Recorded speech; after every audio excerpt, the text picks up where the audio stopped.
अस्सलामुअलैकुम वरहमतुल्लाहि वबरकातुहू। मैं हूँ आपका मेज़बान मोहम्मद शाहिद रहमानी। हर खबर के पीछे हमारी रातों की मेहनत छुपी है। फ़िक्र नज़र हर रोज़ सच की आवाज़ आप तक पहुँचाता है, लेकिन खामोश रहना सबसे बड़ा दर्द देता है। आपका एक कमेंट या लाइक हमारी मेहनत को तक़वियत देता है। नाज़रीन, आज मौरख़ा 14 अक्टूबर है। आप देख रहे हैं दूरबीन की ताज़ा तरीन पेशकश। आइए सबसे पहले नज़र डालते हैं आज के अहम मौज़ूआत पर। आरएसएस में जिनसी हिरासानी का इंकशाफ, कारकुन के खुदकुशी नोट से हंगामा, प्रियंका गांधी वाड्रा ने जांच का मुतालबा किया। आधार से बड़ी रकम भेजने का नया वसूल, चेहरा स्कैन और बायोमेट्रिक तौसीक हो सकती है लाजमी, UIDAI का अहम कदम। लालू खानदान के खिलाफ मुकदमा तय, लालू, राबरी और ट्रेसवी ने इल्जामात को बताया गलत, कहा सामना करेंगे।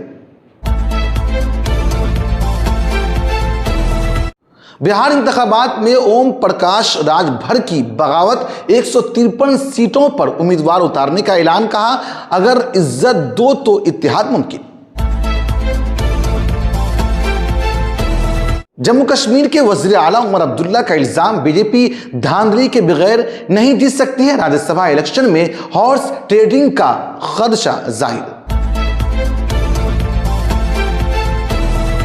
एनडीए में इख्तलाफात बढ़ने लगे, सीटों की तकसीम पर मांझी नाराज, कुशवाहा बोले वक्त बताएगा।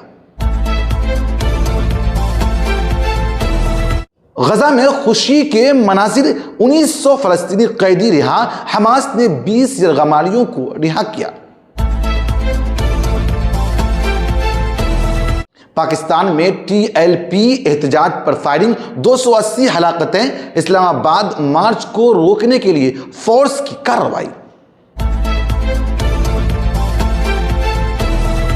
ट्रंप का इसराइल पार्लिमान से खिताब, बोले आसमान पुरसुकून है, बंदूकें खामोश है। मोहम्मद सिराज दुनिया के नंबर 1 टेस्ट गेंदबाज, 37 विकेटों के साथ मेजबानी को पीछे छोड़ दिया। आप हमें YouTube पर देखने के अलावा हमारे तमाम सोशल मीडिया पेजेस पर भी फॉलो कर सकते हैं। आप फ़िक्र नज़र TV उर्दू का प्रोग्राम दूरबीन देख रहे हैं।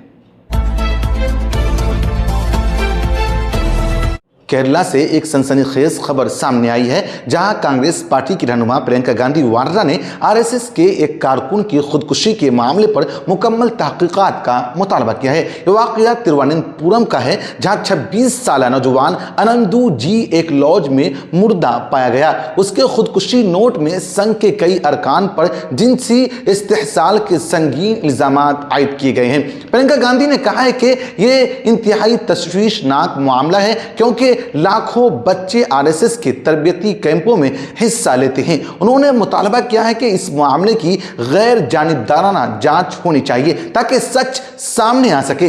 पुलिस ने गैर फितरी मौत का मुकदमा दर्ज कर लिया है और पूरा मामला तहकीकात के दायरे में है। ताहम आरएसएस की जानिब से अब तक कोई बाज़ाब्ता बयान नहीं आया है। खुदकुशी नोट के मुताबिक अनंदू को बचपन में एक करीबी शख्स की जानिब से ज्यादती का सामना करना पड़ा था, जो बाद में आरएसएस से वाबिस्ता हो गया।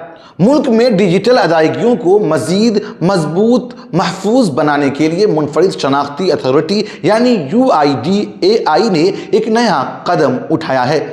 आइंदा बड़ी रकम की मुंतकिली के लिए चेहरे की तस्दीक लाजमी करार देने की तैयारी की जा रही है। अगर अब कोई शख्स 50,000 रुपये से ज़्यादा रकम किसी ऐप के ज़रिए मुंतकिल करेगा तो उसे अपने चेहरे के स्कैन से तस्दीक करनी होगी, जो आधार डेटा बेस से मेल खाएगी। National payment corporation of India इस निज़ाम की तैयारी कर रही है। हुकूमत का मानना है कि इस इक़दाम से धोखाधड़ी, फरेब और OTP फ्रॉड जैसे मामलात में नुमायां कमी आएगी। बिहार की सियासत में एक बार फिर हलचल मच गई है। दिल्ली की एक अदालत ने रेलवे में नौकरी के बदले जमीन के मशहूर केस में लालू प्रसाद यादव, राबड़ी देवी और तेजस्वी प्रसाद यादव पर इल्जाम तय कर दिए हैं। लालू खानदान ने इल्जाम को बेबुनियाद करार देते हुए कहा वो अदालत में अपना मौकफ पेश करेंगे और सच्चाई को सामने लाएंगे। यह मामला सन 2004 से 2009 के दरमियान लालू यादव के वजीर रेलवे के दौर से जुड़ा हुआ है। तहकीकात के मुताबिक उस दौरान कई उम्मीदवारों से कम कीमत पर जमीन ली गई और उनके खानदान के अफराद को रेलवे में नौकरियां दी गई। लालू यादव ने कहा है कि यह सियासी इंतकाम है, यानी बदला है और उनके खिलाफ झूठा मुकदमा बनाया गया है।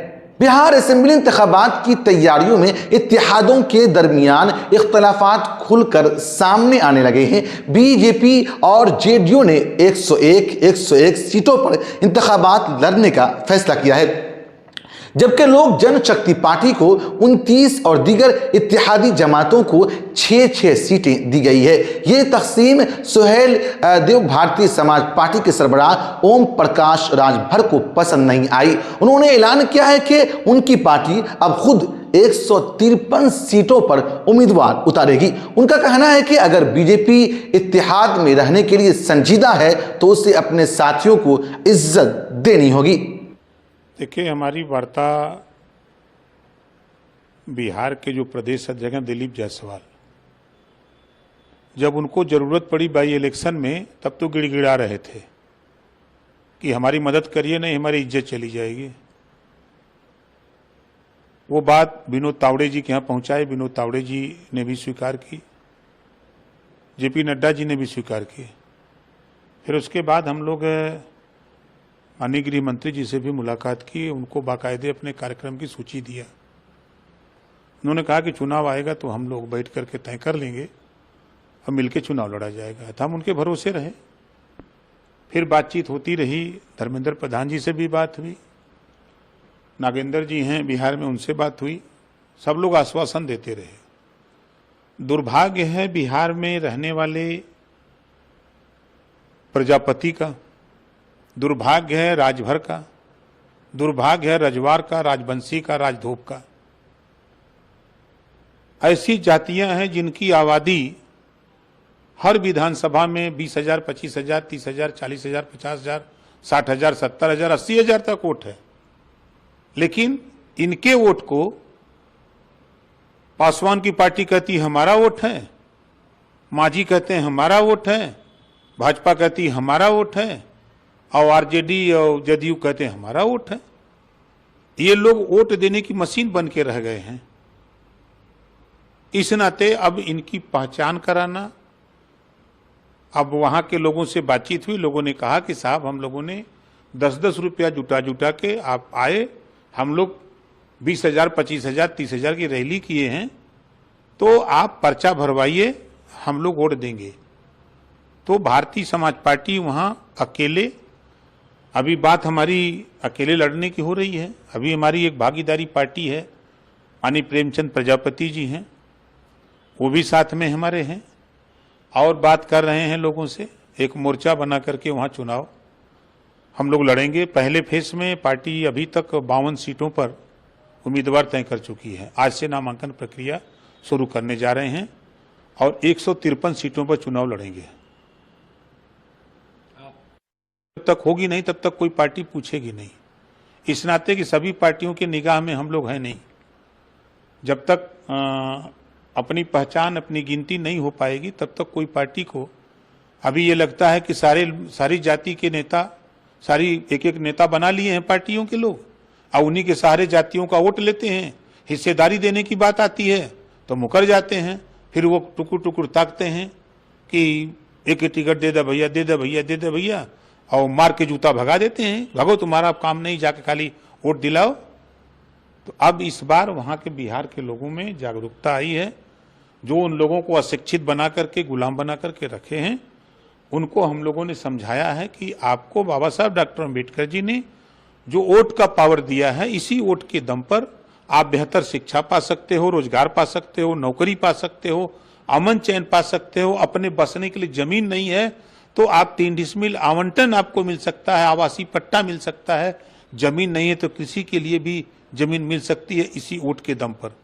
अब अपने अधिकार के लिए लड़ो, अपने बच्चे को डॉक्टर, मास्टर, इंजीनियर, कलेक्टर बनाने के लिए लड़ो, अपने जीवन को बेहतर जीने के लिए लड़ो। कल तक बाप रिक्शा चलाया तो आने वाली पीढ़ी रिक्शा ही चलावे, ये काम बंद करो। आने वाले बच्चे को हम बेहतर जीवन देने के लिए हम संघर्ष करें। और सब लोग, हम आपके माध्यम से बिहार के रजवार, राजवंशी, राजदोब, राजभर भाइयों से कहना चाहूंगा कि जहां भी हमारे प्रत्याशी खड़ा हो रहे हैं, हारेगा कि जीतेगा गिनती कराने का सवाल है हमारा। जब तक आप गिनती नहीं कराओगे तब तक आपके विषय में लोग नहीं सोचेंगे, आपको गुलाम बना करके रखने की कवायद करेंगे। अगर आप 153 सीट पे लड़ेंगे तो क्या लगता है एनडीए को आप नुकसान पहुंचा सकते हैं? हम किसी का नुकसान, हम तो चाहते थे कि हमको 4 सीट 5 सीट जो भी सीट मिल जाए हम मिलके लड़ें, लेकिन बिहार के नेताओं ने केंद्रीय नेतृत्व को गुमराह किया है। अब पर्चा भर देते हैं, उसके बाद हम भी 20 तारीख के बाद निकलते हैं, तो 20 तारीख के बाद तब देखिएगा बिहार में, तब बिहार के लोग चिल्लाना शुरू करेंगे कि ये तो गठबंधन धर्म नहीं निभा रहे हैं। जब बिहार के लोगों, तुम लोगों को गठबंधन धर्म निभाने का तरीका नहीं मालूम, तुम अपने नेतृत्व को गलत फीडबैक दिए हो, तो तुम जानो, तुम्हारा काम जाने। हम तो अपना गठबंधन धर्म निभाने के लिए तैयार हैं।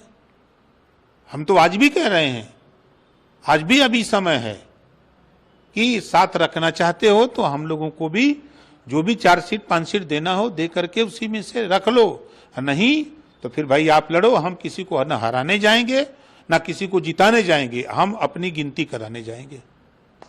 क्या अभी भी आप किसी बात करेंगे कि नहीं, आप बात क्या करें, जब सीट बांट दिए हैं, बट गई तो बात क्या करेंगे। बात करने वाले लोग बात कर रहे हैं, माननीय दिनेश शर्मा जी बात कर रहे हैं, माननीय ब्रजेश पाठक जी बात कर रहे हैं, माननीय दयाशंकर जी बात कर रहे हैं, कई लोगों को लगा रखा है और लोग बात कर रहे हैं, लेकिन लोगों के मन में, बिहार के लोगों के मन में जो है, जेपी आंदोलन से पैदा हुए जितने नेता हैं वही नेता सभी पार्टियों में हैं। सरकार बने चाहे भाड़ में जाए, किसी की सरकार बनना है, उन नेताओं का काम चलता रहता है और जातियों का भाड़ में जाए, यही हो रहा है बिहार में।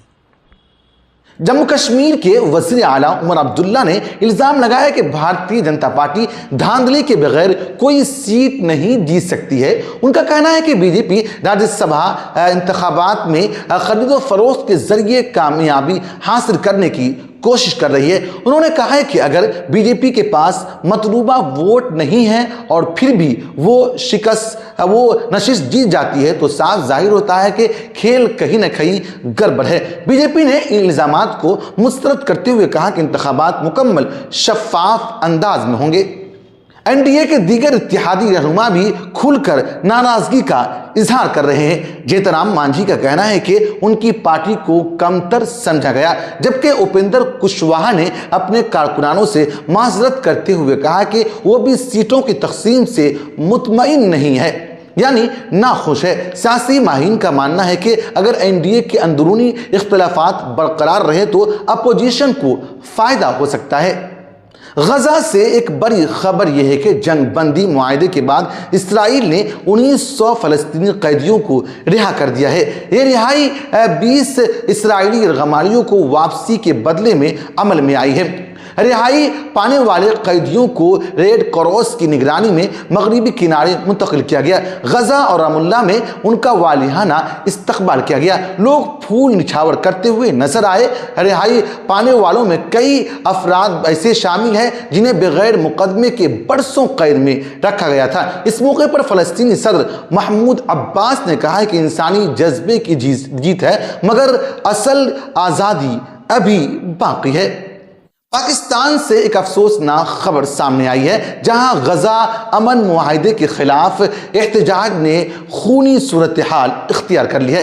तहरीक लब्बैक पाकिस्तान के हज़ारों कारकुन इस्लामाबाद की तरफ मार्च कर रहे थे। पंजाब के मुरीद के इलाके में पुलिस और रेंजर्स ने उन पर फायरिंग कर दी और इस वाक़े में 280 अफराद जाँ बहक और 2000 से ज़ायद जख्मी हो गए हैं। आईनी शाहिदीन के मुताबिक फायरिंग सुबह 4 बजे शुरू हुई और कई घंटे तक जारी रही। हुकूमत ने अगरचे मुजाहिरीन पर तशद्दुद की तरदीद की है, मगर सोशल मीडिया पर सामने आने वाली तस्वीर और वीडियोज ने सवालात खड़े कर दिए। तहरीक लब्बैक के रहनुमाओं ने ऐलान किया है कि जब तक खून बहाने वालों को सजा नहीं मिलती एहतजाज जारी रहेगा।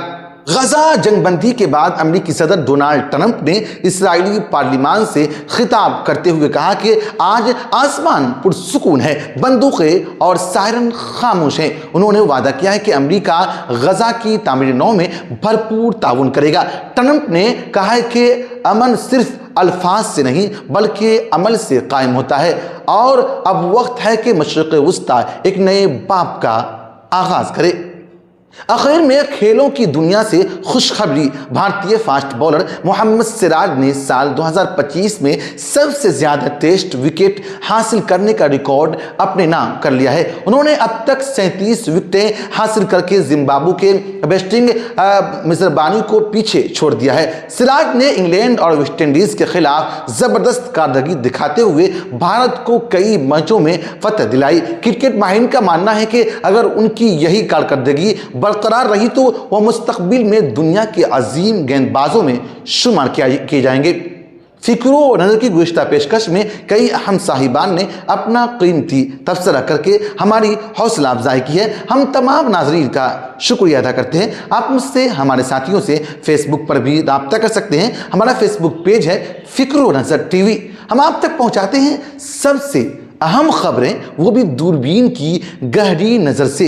अगली बुलेटिन के लिए अपने मेजबान को दीजिए इजाजत, फिर मुलाकात होगी। शुक्रिया।